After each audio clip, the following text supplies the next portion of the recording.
Cheers to William Shakespeare, because leave it to John Paul Jones to take up the mantle of the bard and bring some pickup lines from Romeo Montague to the beaches of paradise. So to the bard. To the bard. Cheers to That is a podcast dedicated to the deep questions of life that only a creative franchise like The Bachelor can inspire. Steph and Jayjack explore the stories, the drinks, and the bingo card-inducing drama on Cheers to That. Cheers! Alright, gang, welcome to episode 2 of Cheers to That, the only Bachelor podcast on the internet. It's going to be, I'm really looking forward to this episode. Because I really liked these episodes. I was really nervous at first. I'm like, but it just got better and better. So it just kept, like a good mystery novel, just kept layering new and exciting dramas atop each other. And It was very satisfying and kind of a, something cool you find in the trash kind of way. Like when you used to go dumpster diving and found like an entirely perfectly fine bag of broccoli. Yeah, I have never done that, but I would imagine the feeling is the same. Little window into my single years. Okay, so we're not going to talk about that anymore. Okay, so what are we drinking today? We are drinking an original concoction that I made, inspired by one of our favorite Bachelor personalities. So Jordan. Yeah. So we love Jordan. So in episode, it's funny how he was like the villain of his season and somehow became the hero of this one. Yeah, but he was a Cae-lyn style villain, which I take to mean that he was a villain that really meant no harm. He was just there to be funny. So there's kind of two tiers of villains in this show. There's the Chad, Luke style. And then there's the Olivia. Lee. I would say Lee would fall in that category too. Well, yeah, you're probably right. And then there's like Olivia, Corinne, Jordan. Anyway, so drinks. Let's talk about drinks. So this is a cocktail inspired by pretty much the entire segment of Jordan coming onto the beach. It's named after what Katie says when he's walking up. I was kind of inspired. She calls him the Grenade of Paradise or the Grenade in Paradise. So this is a cocktail called the Grenade in Paradise. We start with our base spirit. He takes Nicole on a date, so we have to go with rum, of course, for the... Because she's from Miami and, Cuban rum. It makes complete sense. So, no rum, a little bit of lime juice to keep things bright, keep things refreshing. In his opening conversation with Chris Harrison, got some citrus spray on it. Yeah, he's wearing his trademark salt spray in his hair that he wore last season. I guess this is like a new edition that has some tangerine in it. So we're inspired by tangerine, so we're going to do juiced tangerine. If you absolutely can't find any tangerines to juice, you can do orange juice if you want, but what's the fun of that? And then to make things spicy and interesting, we're doing some Ancho Reyes Liqueur. Yum. And just a little bit of pineapple, because the pineapple will play off that heat really well. And then, of course, it's a salt spray, and he says he's the seasoned salt and pepper mayor of town. So we'll be using the good old standby salt and rim. So if you want to check out that recipe and make it on your own, check out the notes on this very episode at soundcloud.com/cheers to that podcast. And maybe if you wanted to add a little pepper to your salt and pepper rim, maybe instead of black pepper, you'd do better with some red pepper, something like that, to give it some heat but not taste like, I don't know, a baked potato. But is that what Jordan meant when he said salt and pepper? I think we need to do him justice. I don't know. I'm not sure. He definitely doesn't have the salt and pepper appeal of, say, a Peter Krause, but yeah, he's still very much blonde, so it was honestly a little hard to follow all of his metaphors. So this is episode 2, so we're going to be introducing a really exciting element to this show, keeping it interactive, keeping it fun. We're talking about good old bingo. So we mentioned it in passing in the last episode. This is how it works.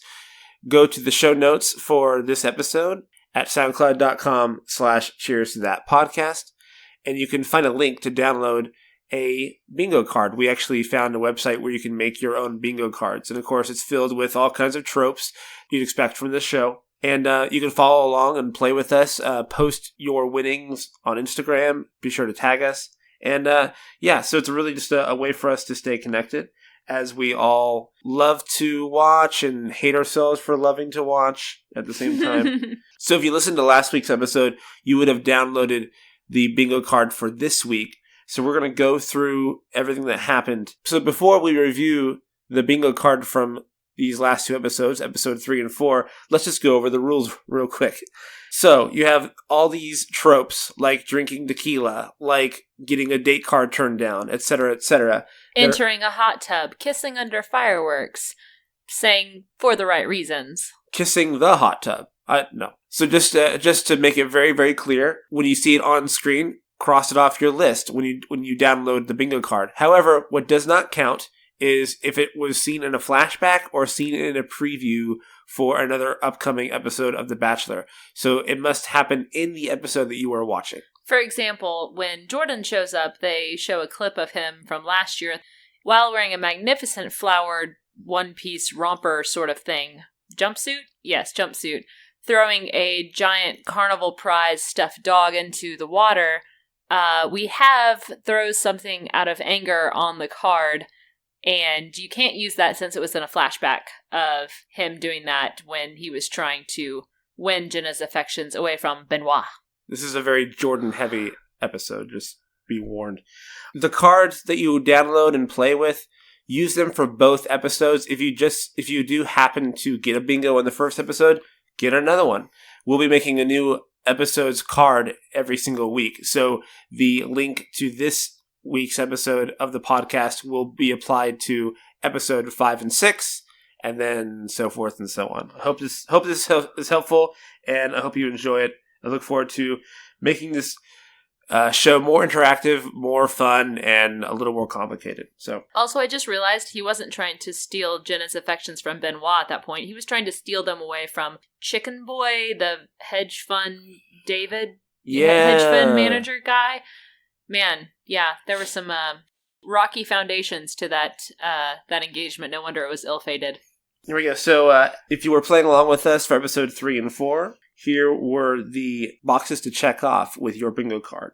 So, episode 3, we have weather represents conflict when the focus on the storm before the ceremony is used as a trope to get us ready for the upcoming drama. We have love polygon of some sort, Tayshia referencing Blake and the other girls. That's a very large, complicated polygon. Yes. We have Spanish being spoken poorly when Jordan uses the word la baña, which is not a thing. We have hot tub, people being in the hot tub. Blake dances while Jordan does an ITM. We have a body part being blocked by editing. That's Jordan flipping off the camera in an ITM. We have a date being declined when Hannah rejects Jordan. I told you this is a very Jordan-heavy first half of the episode. Well, he's the mayor of paradise. I guess it's only appropriate. We have someone bitching to someone else about someone. That's Dylan complaining to Kevin. We have misuse of English. This is great. When Demi uses the word cautious, that's not a word. I love it, though. We have people drinking tequila in any shape or form. That's Dylan and Hannah walking away with margaritas in their hand. We have, now this is contestable, but if you are playing with this, you don't want to disagree with us. Someone being visibly drunk.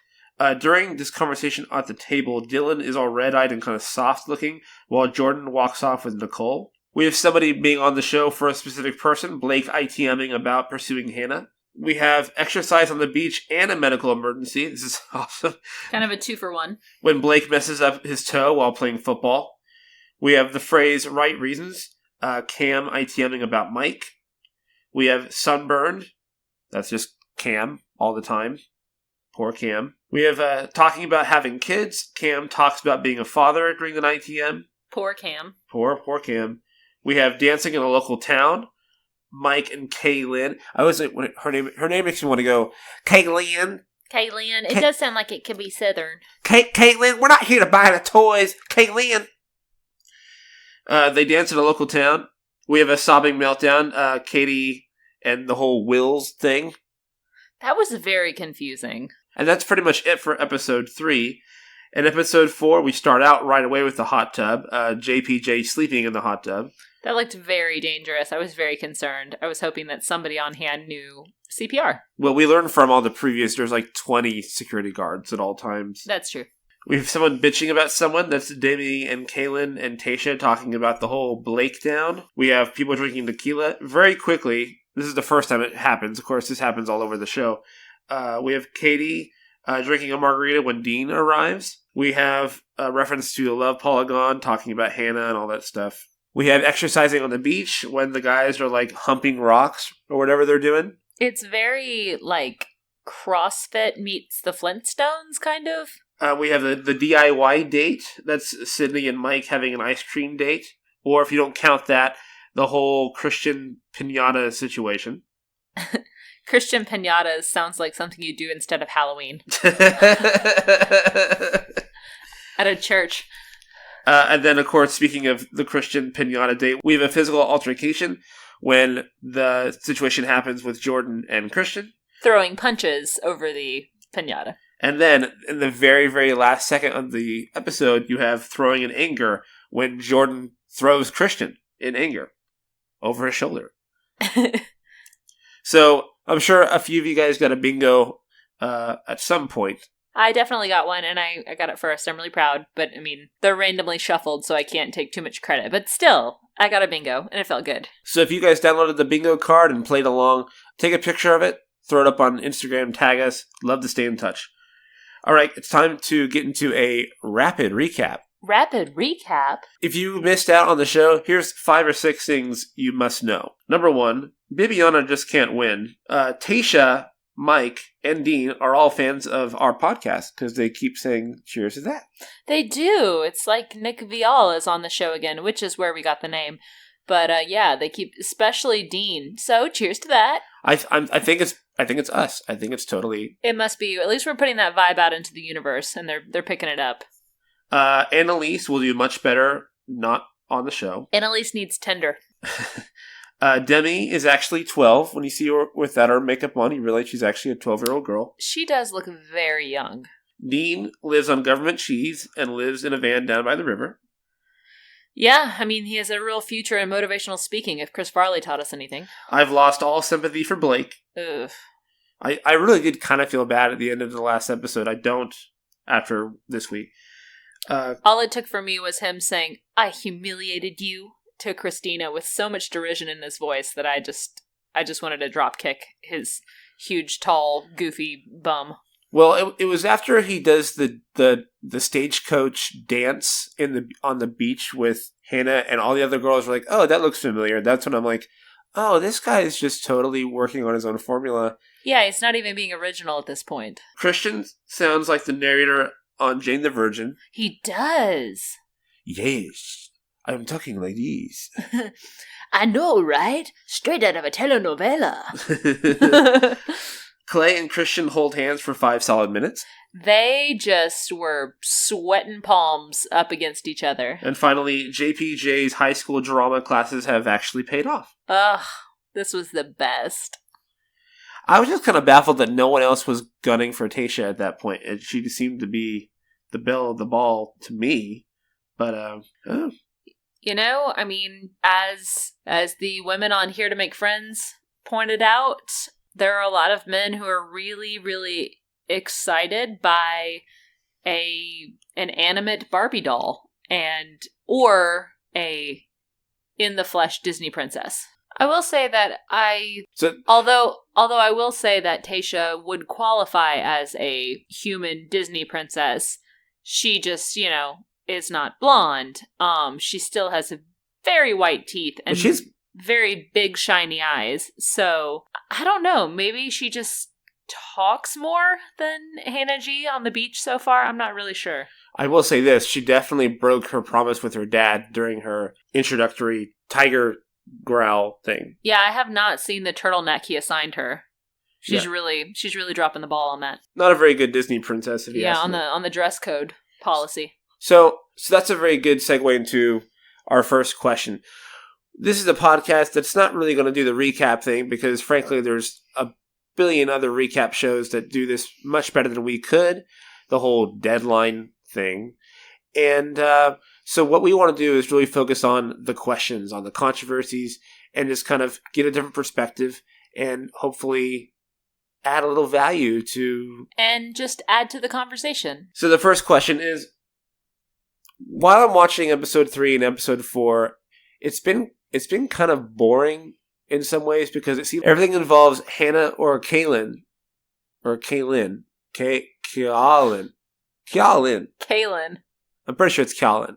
Cae-lyn? Yeah. So the season's been kind of boring for me in some ways lately because it seems like everything revolves around Hannah or Cae-lyn. But Hannah... Cae-lyn? Cae-lyn. Cae-lyn. Okay, thank you. Anyway, so Hannah, I don't understand why everyone likes her so much. And you said in an earlier conversation it's because she's very Disney princessy like, but I don't get the attraction, dude. Like, why? There's like 4 guys fighting over her or something at this point. Well, she's very traditionally feminine. She's tiny. She's blonde. She has huge, shiny blue eyes and perfect teeth. And, a lot of these guys are kind of roided up bodybuilder, football type guys. And I don't know, maybe they just want a little cheerleader they can throw around. She's literally an Instagram model. That is her job. She gets paid to have pictures taken of her, or that she takes herself in bikinis in places that are expensive to go to. Yeah, I just don't get it. I don't know.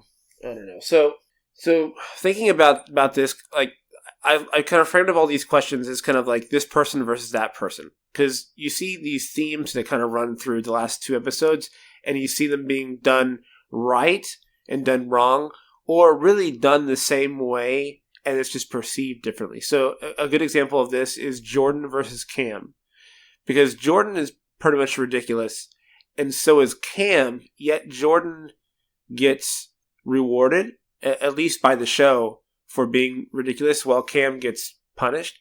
Do you ever think about that? Like what makes Cam so bad and Jordan so good when they're both just kind of ridiculous? Well, and I want to give Cam a little bit of credit that I don't think he's gotten. He has really had what we might call a glow up.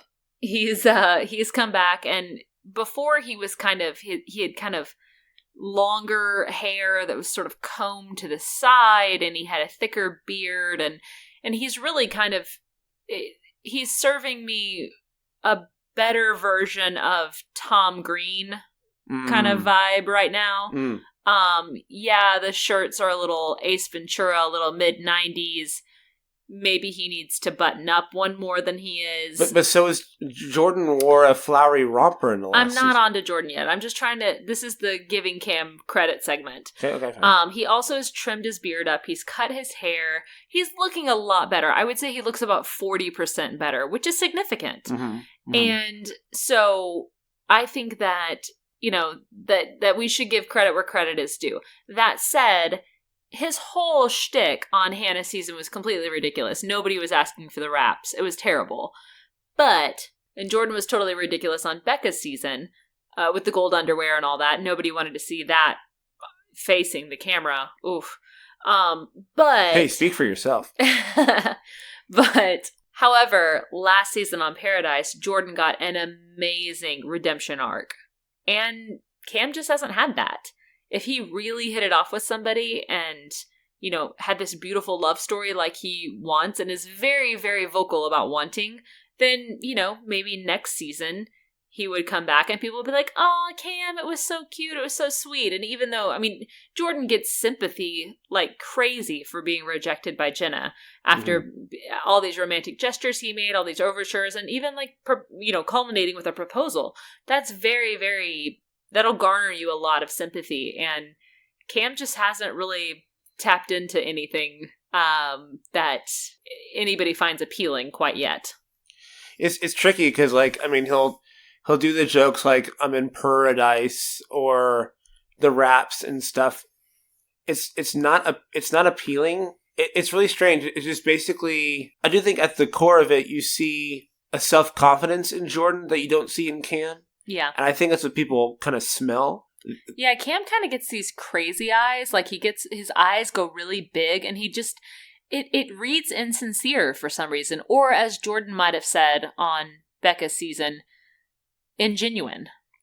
Ingenuitous. Ingenuity. Yeah, see, if we were playing bingo back then, oh well. Too bad. Yeah. It's really unfortunate because people can smell that. People can smell that uncertainty or that trying too hardness. It's just a little weird when you've known someone for a few days and you say, I think they would be a really amazing mother and I just really want to have children with her. Like, it's just, slow your roll. That's all. It's just, it's strange to me how much confidence can cover a multitude of sins, because Jordan is just as ridiculous. He's just not trying very hard. He's just having fun being a clown. And he's also not getting any success with dates either. So I feel like you may have to kind of choose your lane a little bit. Do you want to be the funny guy or do you want to go on dates? Because, I don't think Nicole is going to give him a second date. So it's not really working out that well for him either. Yeah, I think fight at the end of episode 4 or not, I think he's not going to go on to the next round. But that's all speculation at this point. I think to keep with the Shakespearean theme, he will go gently into that good night or whatever it says at the end of Hamlet. So the other this versus that's in my head is, we're going to be talking about Hannah a lot here, but like the Dylan versus Hannah strategy. And what I mean is going into BIP with your eyes focused on one person versus going into BIP to kind of be open to an experience. Because you have Dylan who's just completely into Hannah and very puppy dog about it. And you have Hannah who multiple times over the last 3 or 4 episodes has said, I just want to see where this takes me. I want to see where that person takes me or that experience. I want to be open. And it seems like every single time it's just strange because the show is set up to be go on this vacation to find someone or get out. That's kind of how Chris Harrison framed it up in episode 1. And so when you go into Bachelor in Paradise going, I want to check out that person, and if it doesn't work out, I don't want to be here anymore, which seems to be the most sincere way to go, those people tend to get punished by the people who are there just to kind of be open-minded.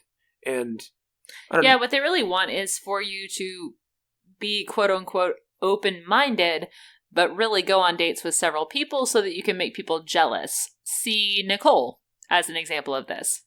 It makes for better TV for her to really, really be into Clay, then go on a date with Jordan, which makes Clay jealous, then go on a date with Christian, which also makes Clay jealous, and apparently infuriates Jordan, and causes him to attack and co-opt Pinata to assist him in an attack. We didn't really get great footage, but that's coming next week.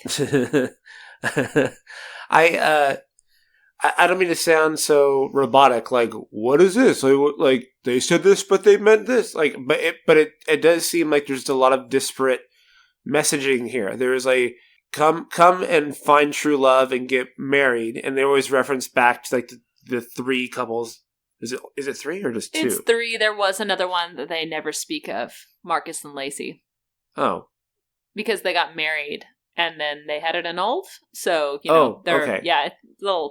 Little hot dish there. Little juicy gossip for you. Some trouble in paradise. Yeah, okay. Zing, zing, zing, zing. Okay, so it's just frustrating because the people, if I was going on the show and I'm with I'm looking at 9 or 10 other women and I can be open and free and talk to all of them, I would do that. But you can't say Dylan is being insincere when all they do is talk about how insincere Blake is, how insincere so-and-so is.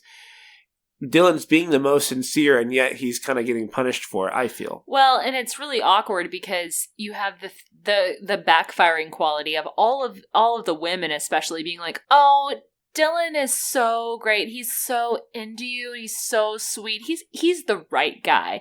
And just, you should be with Dylan. Like, Blake is so terrible, and Dylan is so amazing. And so, but the problem is, like, somebody being really into you is not really enough of a reason for you to like them when you like somebody else. Mm-hmm. So the fact that she has terrible taste in men, is not going to be overcome just because people are like, but he just is really into you. I think she knows he's into her.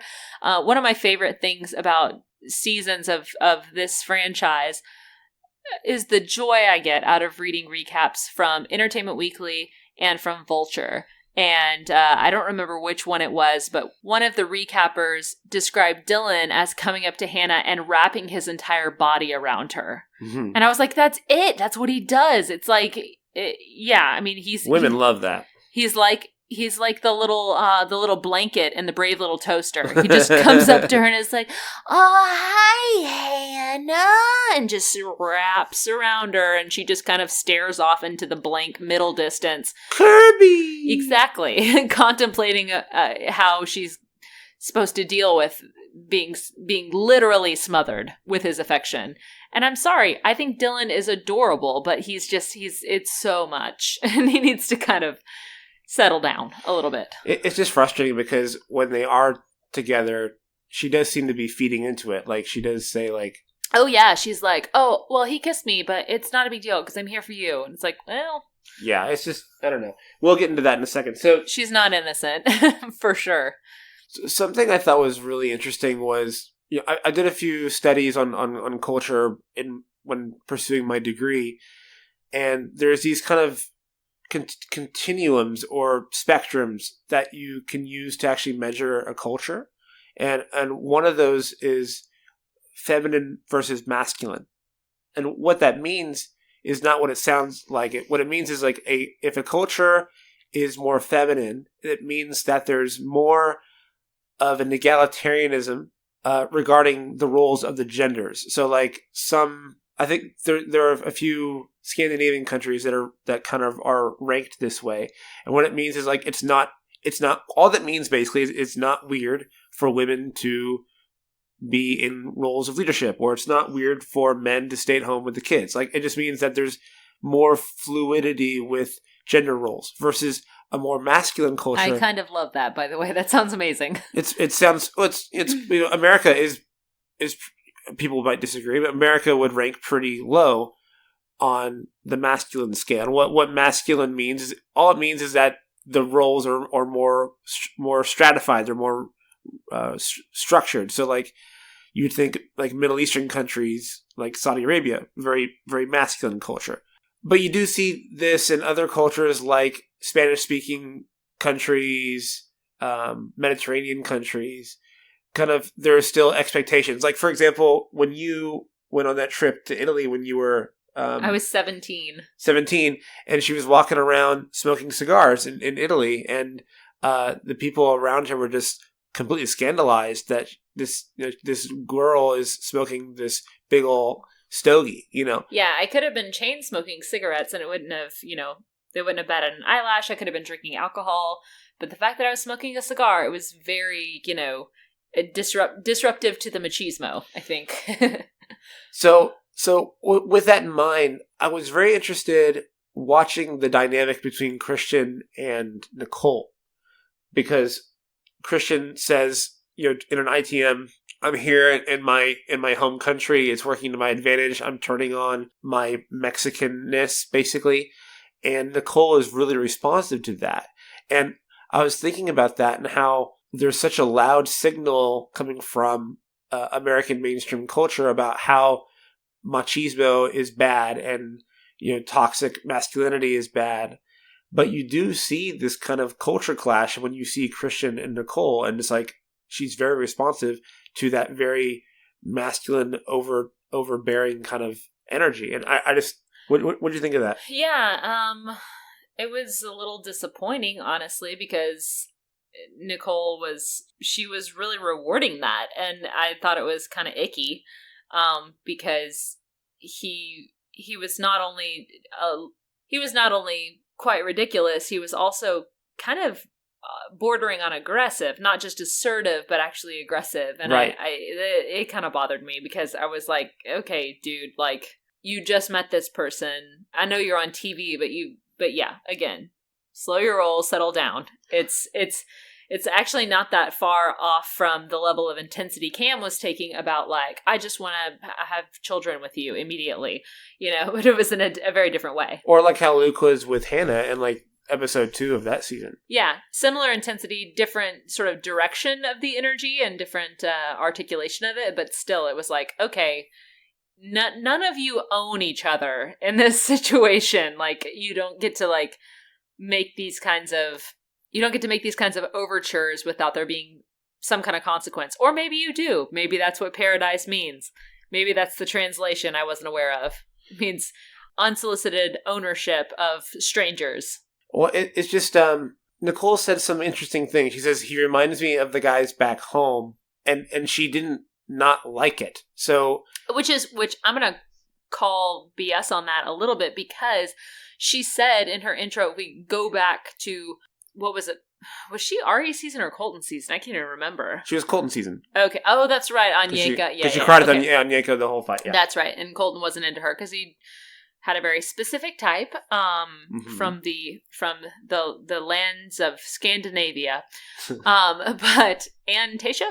Anyway, yeah, I remember Nicole's intro package way back at the beginning of Colton season. She was like, yeah, I'm single in Miami, and it's just so hard to date in Miami because it's just, everybody is out on the prowl and like hot, and all they want to do is hook up. And it's like, okay, well, so that's unappealing. So you want like a trademark nice guy like Colton, but then when this bro shows up, you're right. I mean, she totally is responding to it.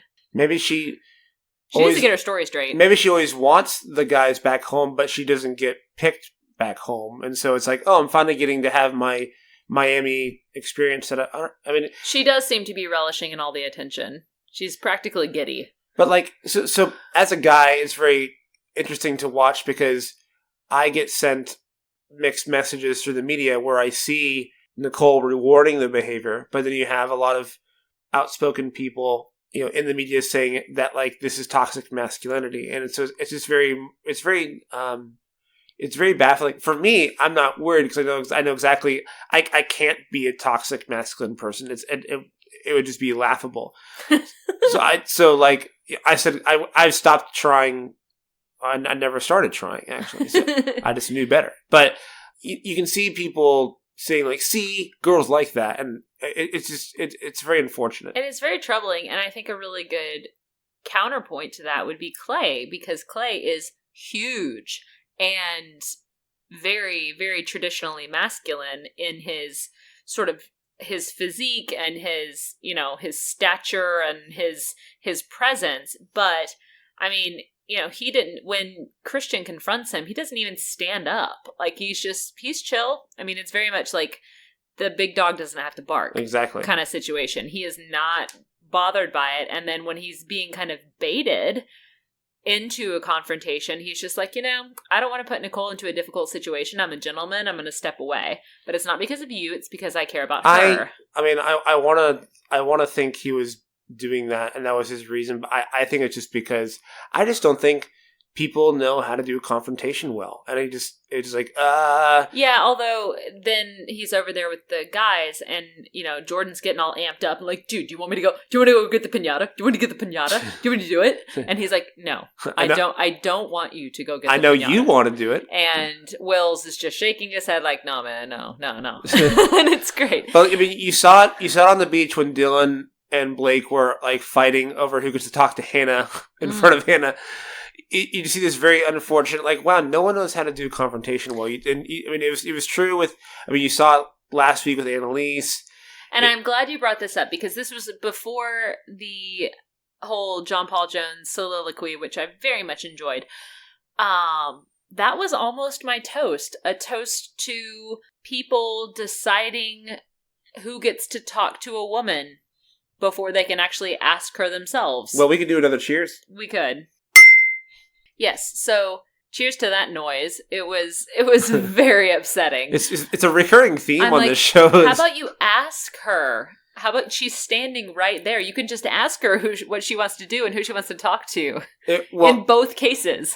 Not to sound Machiavellian here, but like it's actually a great tactic to win the argument. Where like in the case of Blake and Dylan would just go, "Well, Hannah, who do you want to talk to?" And Blake might lose, if she goes, "I want to talk to you." Blake has no leg to stand on if she were to say that.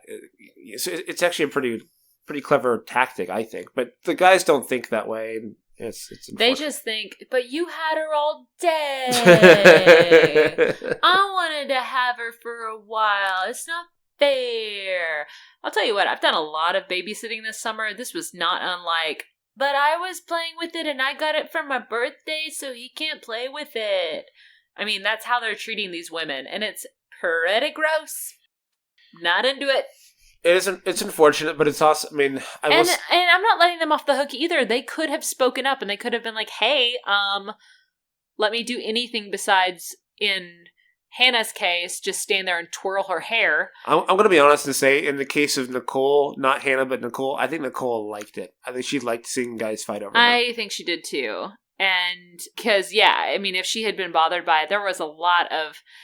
Dylan and Blake were not leaving a lot of space for Hannah to interject, but Clay and Christian definitely were. And she could have spoken up and been like, hey, so how about this compromise or something? I think she was enjoying being in the middle of a telenovela or romance novel for a moment where there was just all this torpor over what she was, what they wanted from her and just being able to steal a little bit of her time, her precious time. It was, I think she was getting into character. And kids, today's vocab word is torpor. Look it up. I hope I used it right. I'm not entirely sure. Well, if you look it up and let us know, we'd appreciate it. All right, so here is the... hashtag cheers to that podcast. So here's my controversial question of the night. So we talked about the approach of the Dylan versus Hannah. We've talked about the approach of Jordan versus Cam. My big beef with these last two episodes is actually Blake versus Demi. This is what I mean by that. I'm really kind of frustrated with Demi's kind of arc this season about being on the show basically to find out if she likes girls or guys or likes girls and guys. I feel like it's very artificially womped up. It sounds like she already knows that she likes both, so why are they going to bring in this person who's never been on the franchise before? It's not a former contestant. They're going to actually bring this woman on just to stir things up, just to make Derek cry. Is that the goal? That's kind of mean. So in the case of Blake, you have Blake fucking around with what it turns out it was Hannah and Cae-lyn and Christina and wasn't it? And then he took and Tayshia. He took Tayshia on the date. But wasn't Tayshia at? I think he was texting her or something. He definitely saw her at Stagecoach. This is one wild country music festival, apparently. Okay, so prior to going on the show, he had interacted with Tayshia, Hannah, Cae-lyn, and Christina in varying degrees of intimacy, which used to be grounds for all kinds of stuff. I think was it the first BIP? It was the second with Joe and yeah. Like that was the whole arc. Was like, oh no, they talked before they went on the show. Like, what was her name? I don't. If someone wants to Google this for us, we'd appreciate it. So, pearl clutching horror and scandal. Okay, well, if you were to apply Demi's logic to Blake, it would become a completely different situation. Like if Samantha, that was it. Okay, awesome. Well, that's right. I'm sorry. No, it's fine. So, okay, so swap roles. Okay, just this is a thought experiment here. Okay, Blake tells Tayshia on the first date that he previously had interacted with Hannah and Cae-lyn and Christina because he really wants to settle down and find a partner, and he's trying to figure out what kind of partner he really wants, and he's trying to figure that out about himself. Okay, pretend that was the case. If it was framed that way, would Blake really be a villain? Mind you, if Demi had told Derek that there's someone she has dated back home, but it was a guy, not a girl, how would that really be any different than the Blake situation? People will say, well, Blake was being dishonest because he wasn't telling the other girls before he told the other girls. Well, Demi told literally everyone on the beach except for Derek. Yeah. So she wasn't like being more honest than Derek in her situation. I just think it's a very artificially put together narrative that the producers want from Demi to show how progressive they are. Yeah, or how, like, look how far we've come. Like, look how not regressive we are now. And it's just whenever. But if you're going to make a dramatic plot point about how she is feeling uneasy about telling him when he could not have been cooler about it, he was so nice about it. But you're still going to make this big buildup about how this revelation is going to go, and you artificially chop and screw this reaction together before the commercial break where he looks like he's just shocked, but then they actually show the scene and he's fine. Yeah. That's not great, because that's actually regressive, I think, because it's trying to make a dramatic plot point out of something that is, one, this person's real life, and two, something that you're trying to say it's an acceptable thing, it's not a big deal, while also making it scandalous somehow. It's like, get your story straight, Bachelor producers. Like, you need to decide where you want to land. Yeah, it's really unfortunate because it's just, the show has a terrible track record. Whenever it tries to deal with modern day identity politics and controversy, it just gets super messy. So like, see, having the first ever African American lead and having someone who tweeted some pretty nasty racist stuff as one of the contestants. Well, not just one is but the issue was, like, if he was a contestant organically, fine, but you find out he's recruited to be on the show. Like, I know what we'll do is we'll recruit a racist contestant.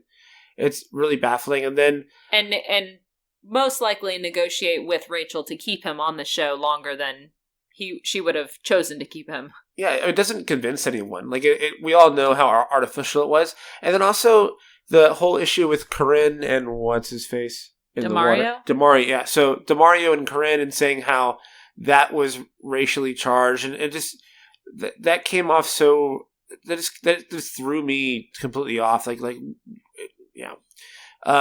they try to deal with like these identity politics issues, it just comes off very artificial.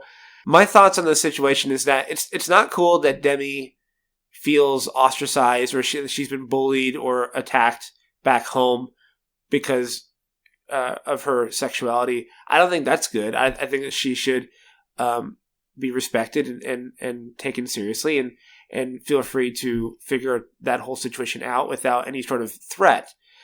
However, when she talks to Derek, it's framed up as in are you okay with me being sexually fluid? When really the question is, are you okay with the fact that I'm dating someone else? Because that's what basically Blake also did. Yeah, or even she got some criticism and some comparisons to Jed, even. Yeah, so if somehow we'd be led to believe that if it wasn't the guy back home and not a girl, Demi would be just as bad as Jed. But for some reason, it's not being treated that way. And so, I mean, if I was Derek in that situation, I'd just be very, very confused. And he did mention it like, well, I'm not happy that you're dating someone else.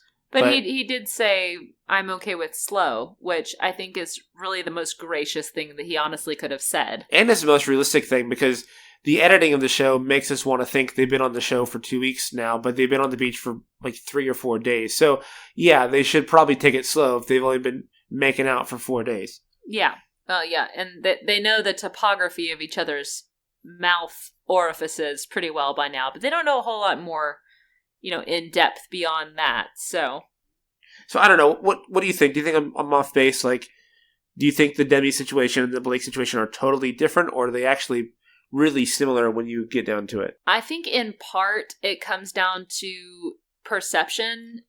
And I mean, that sounds so obvious, but really you kind of have to take into account the nonverbal. I don't get the sense that Demi is out to hurt anyone. I think that she was really being evasive and vague with Derek because she was trying to figure stuff out while sparing his feelings, while just kind of processing and biding her time until she knew how to tell him in a way that wouldn't hurt him and that was respectful and that, you know, would be clear. But I think she had to get some clarity herself before she could get there. And when I see that, I don't think of that as somebody who's being malicious or destructive toward the other person or toward relationship prospects. I mean, she's working out a way to be honest. I feel like Blake, on the other hand, was working out ways to be dishonest for his convenience and to make sure that he doesn't come off in a bad light or something like that. There's a difference between processing so that the truth is... really, Blake... I mean, to be completely realistic, like, Blake is just trying to be as irresponsible as possible while still saving face and looking like a good guy. Right.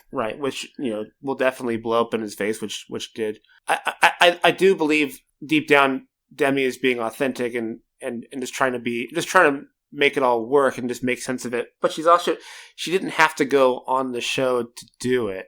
I know. I think she probably just got offered a lot of money to go on the show. And I mean, you see that in the little, somebody called her scene with Jordan where they're sort of trash talking everybody who walks by on the beach. They call them the Statler and Waldorf of Paradise, which are the old men on the Muppet Show. Where they just kind of heckle everybody. Yeah. And I'm sure that she and Jordan were probably both offered a nice chunk of change to fulfill those roles. And so, I mean, yeah, it's performance. And I think that anything that we see that is authentic and kind of a struggle to quote unquote find love or however they want to frame it, any of that kind of raw and real emotion, as Hannah Beast would say, any of that we see is somewhat separate from this role that they're playing as audience surrogate, as narrator, as comic relief, and that kind of thing. So honestly, I find it kind of compelling, you know, when Demi is like just, you know, actually telling people like I'm actually really struggling. I always want to seem so strong and so cool, but I don't always feel that way. It's actually very endearing. Right. I did appreciate that. And Blake, and I mean, if we're gonna compare and contrast with Blake, he's not really doing that. He's not really showing any kind of vulnerability that endears us to him. It's all ringing very false because it just looks like a guy who's like, oh, I got caught again. Oh, no. It's kind of amazing in episode 3 where episode 2, he's crying to the camera about how like, oh no, this reflects poorly on my family and those I love. And on day 3, he's like, I'm going after Hannah as if like the stuff from yesterday didn't actually happen. Yeah, and when we didn't even hear anything about Hannah when he was taking out Tayshia and then like freaking out because Cae-lyn and Christina show up. And so he's just got a lot of, well, I think Jordan said it best. He's got a spoon in all the pudding. So he's just got a big mess. He is dissipated all over the place. And it's hard to know what's true because there's no focus to his game. You did bring up a good point about how these contestants come on and they do kind of fulfill a role like narrator or comic relief. And that's why I think it's really important to point out, look, when some of these guys are being shit stirrers or outright villains like Blake or Jed or Luke P or anything, they might really suck with their choices on the show, but it's still not cool to attack them or their family members online. It's really... just treat the show like it's an actual TV show with actual characters.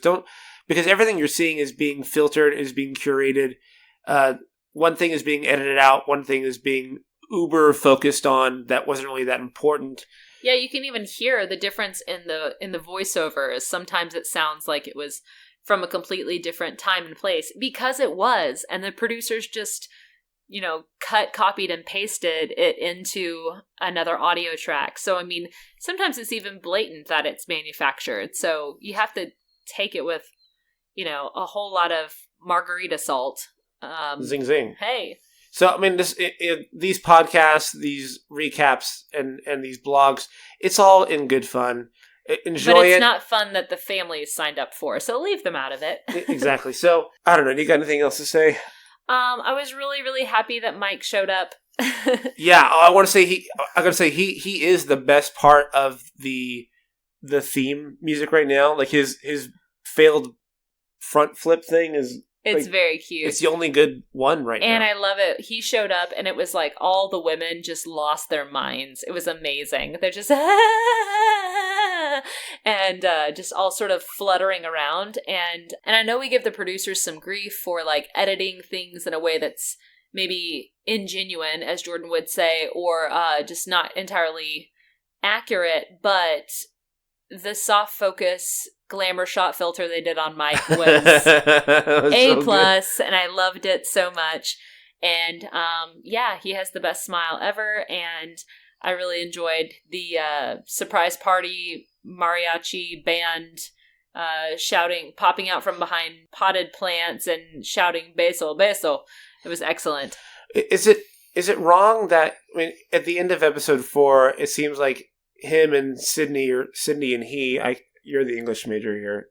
Sydney and Sydney and himself are an item. Is it wrong that I hope that fails because I want him to be the next lead?